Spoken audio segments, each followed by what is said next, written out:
I was mad for sure. Yeah, promise. Di na nato i-detail kay wasig mailan. Ayun. Sorry. Pero at least Hi, good evening. So we're here in Ella's crib. The most controversial cheating 101. So cheating, everyone talks about it, but not everyone agrees on what it really means. So, for each, ano ba talaga ang cheating? What's cheating for you? For me, it involves another person when especially if napaka sa relationship. But for me, cheating is something you are committed to a person but you opt to find resort to another one. Cheating for me is a decision to betray someone. Not necessarily with other person or third party, but the betrayal. What counts as cheating? If ever guro na consent sa other party sa relationship, dili siya ma-form as cheating. Pero if ever man nga mura ginatago na nimo kay mahadlok ka nga basig makamasuko siya if makabalo ang isa, murag ka na cheating na siya. So, what's worse ba? Emotional cheating or physical cheating? For me, ang emotional cheating would have to be conversing with someone you haven't been physically intimate with, pero like day by day, you're looking forward to talking to them, tapos alam mo naman na you're in a relationship, which is inappropriate. Parang pagising mo the next day, you're more looking forward to seeing them rather than your partner. But in terms of like liking someone's post, I think it's between two people if hanggang saan siya. Maybe for your partner it's okay to appreciate photos of different girls or different guys. As long as yun nga sabi ni Oyel, it doesn't really totally affect the relationship kasi alam nyo man yung limitations nyo. Because I think for men, mas masakit sa kanila if they're emotionally cheated with rather than physical. Kasi iba din ang definition ng lalaki sa cheating, iba din sa babae. Pero ang physical ba is it just only being intimate or cheating na ba ang maakbay? Touchy siya na tao. But then, parang wala naman yung malice. What do you mean? Dapat dun pa lang, conscious effort na yun na, alam niya dapat na hindi siya maging touchy. Example, my ex para niya lang maakbay og lain babae or magtapad-tapad. Pero para nako dili, 'di ba? Pero para niya okay ra kay wala siya intention. Pero I think man good it's mura gateway ba to cheating kay ang isa ka babae ni hatag ka ng go signal na tapad or to do things with her. For me, emotional cheating is having deep emotions with someone else while you're still in the relationship. Tama. So, kana first, emotional cheating. Next is ang cheating. I think, dili sad okay sa ako ang touchy ang ako ang partner to other person. So, I've read this somewhere na not all cheating or emotional cheating does not always starts with sex. It starts with the little things like tapad-tapad, little things like hello, good morning, or whatever. So, dira siya mag-start. And I think that is actually deeper than sex. Ang sa ako ang cheating kay if ever man nga kanang makonsensya ka to do the act, it's a form of cheating. Kay meaning, sa ako ang manggod, meaning, ikaw murag ka ng, nakonsensya ko murag di man gini pwede ba kana kay murag naa kay murag sa imuhang sa imuhang self nga na kay idea nga mali to siya since nakonsensya man ka, it's your own body telling you nga dili na mao, so cheating yun na siya. Lahi-lahi ang conscience per person, di ba? Kay if for example kanang nag-holding hands ka with someone na you're not in a relationship with, but then you don't feel di ka nakakonsensya because at first, in denial kapag gina-justify mo pa na wala naman yung mali siya. But then, if you look at it in another person's perspective, cheating talaga yun because you're being physically involved with someone na you're not in a relationship with in the first place. So, I think from that side, there's always parang a loophole na someone can always justify what they're doing basta hindi sila nakakonsensya. Why do people cheat? You miss the person but the other person cannot reciprocate. And then, third, nag-result to cheating because of the other party. So, three reasons. I'd agree on the lack of intimacy that could lead talaga to someone cheating. Because especially if you're around different people and then sometimes sa work na you almost see this person, may tendency talaga na you become attached. So yeah, lack of intimacy. Second could be values ng tao, how they grew up, environment nila while they were growing up, that could be a factor of how they view what a healthy relationship is or what cheating is. And then third would be siguro na yan, another person's curiosity. So yeah, own self mo pa din yan. Like, 'di ba? A person cannot be satisfied man talaga.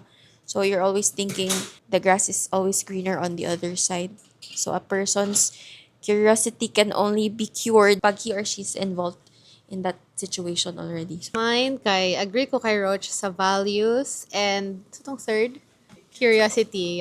Third, really ko agree sa intimacy. I think ang third na ko kay not having peace sa relationship ninyo duha. So that's why mo go ka to other people, maybe because makuha ni mo to na other thing. Saan ako ipa-explain, guys? Actually, lost na ko. Saan ang gusto yan? Gani, basta ka to values, sakto to kay Roach values, curiosity, o akong last kay if my needs are not met. Where did the line fall?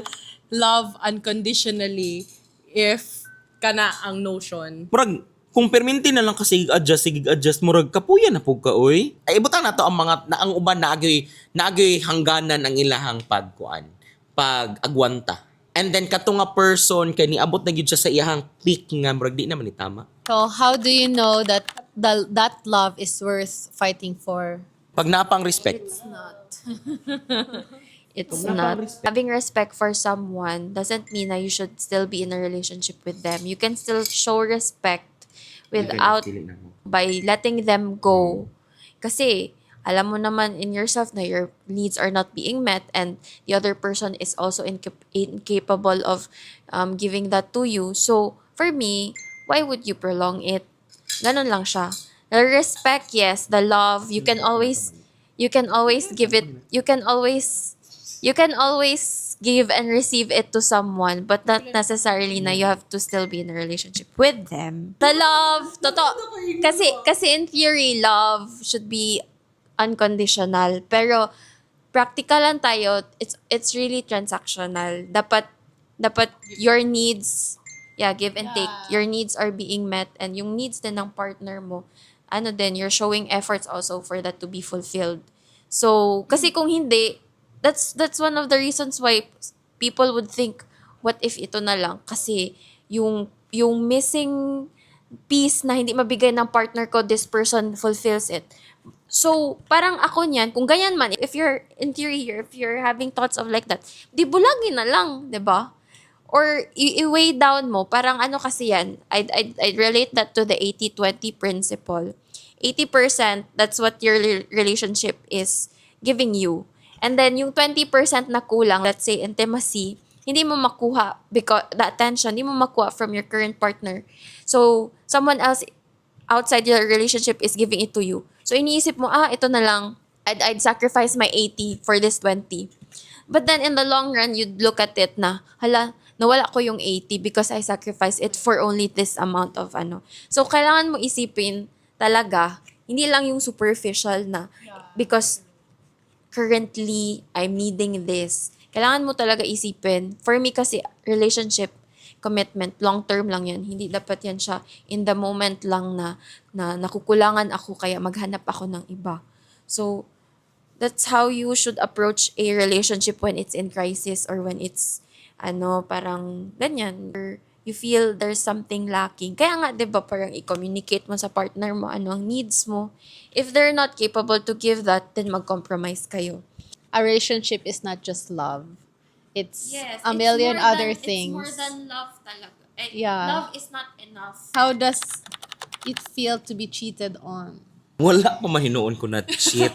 Not that I'm aware of. Yun din ang masagot ko. Not that I'm aware of. Pero di ba malay mo? Pero, feel na ko, munang nag-cheat ang other party, if ever ha ka ni hypothetical situation, ning cheat sa kuang kay naay something nga di na kumahatag siya. Well, that mindset Yes. should be Correct. Corrected Kasi- dapat. Kasi, sometimes kasi if, ito ba, you know na parang, uy, he cheated on me. And then, maano mo talaga yan, you'd be in a crisis talaga na bakit hindi ba ako enough, may kulang ba ako, may hindi ba ako nabigay. So it leads more for the girl to be more insecure tuloy. Hindi talaga siya good na parang you'd blame it to yourself na you're lacking because as what I've said, one factor why someone cheats is because of their values, 'di ba? That's why you're in a relationship, you have to consider always your partner. I have been cheated on. Kadaghan na siya, but isa ra ka tao. Kaluoy sad way. Like, But I think, nagstay ka pa rin. yeah, So, bakit sadly. I think sa value sad to niya, Roach, kay baningon si Roach na unsay reason niya is values. Mo nang nakaingon ko na sa values sa akong ex because it's like a norm in their family. Yeah, tolerated. And halos silang tanan sa ilang mag-igsuon na ay history. And then, murag okay lang. Mo visit other girl, entertain lang, di ba? Lain gyud siya kay, just like what they said, nga imo jud self gyud ang imong ma-blame kay nganong mangita man siya nga naaman ka, di ba? So, tapos dili pod na sila mo ingon unsay kulang nimo. I don't know ha kung unsa ila ba na point out nga na ay kulang sa imo or gusto lang jud sila mag-cheat. Like gusto lang sila another attention. They just enjoy other attention aside from their girlfriend or from their current partner. 'Di ba? So kato sakto gyud ma-blame gyud nako akong self ato na time. But now na murag ako sa red-colored glasses kay dili gid ako for sure. For sure I've done my best and then murag iya lang tong disregard ang akong efforts because ganahan lang siya attention from other women as well. Ako tong niingon ko niya nga naaman ko di siya katubag. So di ba murag I think mo to nga to sige siya ingon nabutan ko and everything. Ang iyaha lang siya jud to murag pupud siya niingon na unsay wrong. That's why dili ma-answer ang question, di ba? Nga unsay kulang sa ako kay pati sila dili nila maingon unsay kulang sa imo kay they just enjoy nga na ay other people na kanang ganahan nila. Na-realize na ko na dili ako mali itong naka-move on ako. Ano dugay-dugay pag iti ay no. Kay alangan you're trying your best para di na siya mo cheat. So, you're doing na beyond sa kung mong gina usually do, right? Kay para tanaw nimo mo nang ma-insecure ka. Kay tanaw nimo ang other girl, for example, kabalo ka for yourself na successful ka, na worth it ka. Pero nganong mangita siya, maybe imong i-point out ang small details like mas taas siya or mas artistic siya or mas talented siya. So ikaw, wala kag mo step up, dapat kabalo ko mo ani kay kabalo si other girl. Kay thinking, mao na imong kulang. Pero kung ikaw lang, wala ka na messed up relationship, okay na ka. Ana good. So, sa imo jud ng partner na wala jud ka na appreciate. Sad life na kay katong before sa kong relationship, pila ka years trying to build yourself, pila ka years na trying to love yourself na diba tong sa ato ang teenage years, more struggling pa ta ato to accept who we are or maybe identifying who we are. Tapos na nakaato na stage na nakabalo na jud ka what's your identity, tapos maabot ni nga tao, then crushing it all again, diba? I was mad for sure, but I don't know who I was mad with or to. Was it to the other party? Was it my ex or was it myself? I was mad. I was mad because I think it's a natural emotion to nga kana siya emotion ang mugawas. But Respeto na, sige, mad ko, kaya nag-cheat siya. Pero, murag, di ba, after a week, murag wala na. Murag, dali ra pud ko maka-move on with any emotion. Kung happy ko karon maka-move on ra pud ko. Dili na ko happy. Like my emotions Muna inindot are kay so- Joe pod. No, Sa it's napod not. niya sa You tao. don't know how to manage your emotions sa sobra ka dynamic. So I was mad. I know I was mad, but I didn't know how I handled it. So when I was asked the question, I don't know what to say. roller coaster zero to for you. Kay, siguro wala ni mo na-understand. No, I know I was mad. I understand why I was mad. Pero kato lang pud ako na feel. Ako lang question ni Joe is, what if Joe, hypothetically Joe, fresh ang tanan? Kato magod imong experience kay murag long before na, nedit pa ni balaan. So technically murag suko na lang gyud ka. Pero unsa ka ha Joe ug ko kanang kabalog gyud ka nga murag kanang napa mo sa resume niya na kung I was cheated before. All the guys that was connected sa ako, akay nag-cheat yun sila. Tanan sila. So, siguro sa recent relationship, kabalo naman good ko how it felt to be cheated on. Bantog, mao na lang po ako na-feel. So, mura na kag naanad. Naanad na ko na ginacheatan ko. So, Pero, dapat dili. of course, Pero, wala na po sa ako ang ngano always man ko ginacheatan. Wala ko ana na thoughts. Wala gyud. Like I always make sure or I will try my best not to overthink things that I can't control. So ila man gud ang emotion. So sila nag-cheat. Ang importante ako wala ko nag-cheat. Intact ka. Ang importante muto at peace ko. So I was mad, di ba? So gi-share na ko siya to people that I can share it with. So, ana siya. Wala ko niya gi-blame ha, pero ana siya. Sometimes, guys, kailangan nila na ma-feel nila nga need sila. Then, feeling sa ako ang coworker, I'm at the type of person na independent. Si Earls Manggot, guys, kay very independent siya na madala niya sa relationship. Dili siya ma-change ba na, right? Maging codependent sa relationship. So, ang lalaki, naturally, sa akong tanaw kay, kailangan gud nila nga. Independent. And gusto nila na needed sila. Ana ba?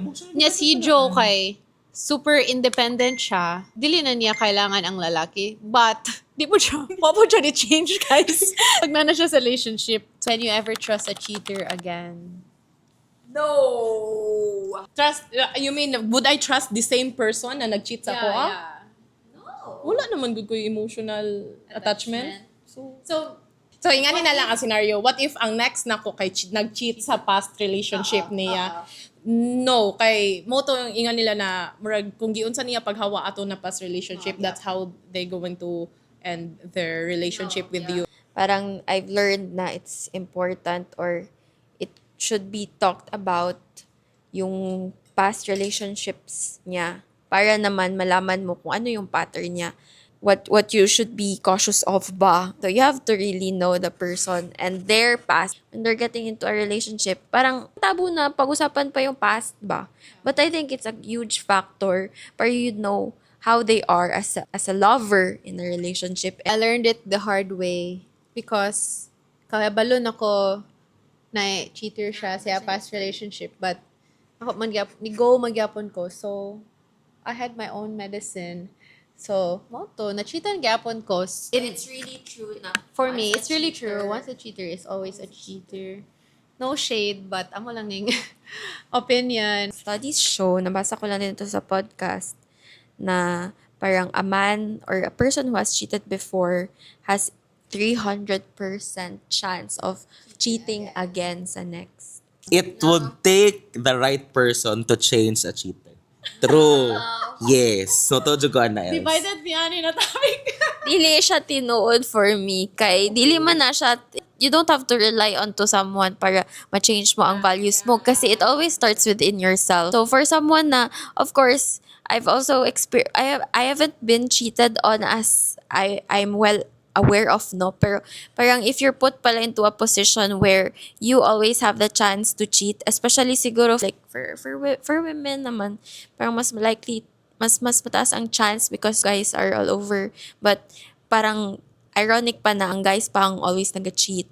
So for women, like for us, na-experience ko din naman na to be in a situation to choose and entertain someone while I was in a relationship. Kaya yun, parang at the end of the day, when I made the decision not to, na-realize ko talaga na decision talaga siya. All in all, cheating is a choice. Is cheating always the end or just a lesson? What do you mean? Lesson, End of oy. a End of a relationship. relationship. Lesson, oy. You continue your Na may relationship context gihapon. Oo. I love you, sis. Unsa ba? Oh, di! Nawala magud ko. Nawala doon ko. No. Dili siya end. Dili siya end.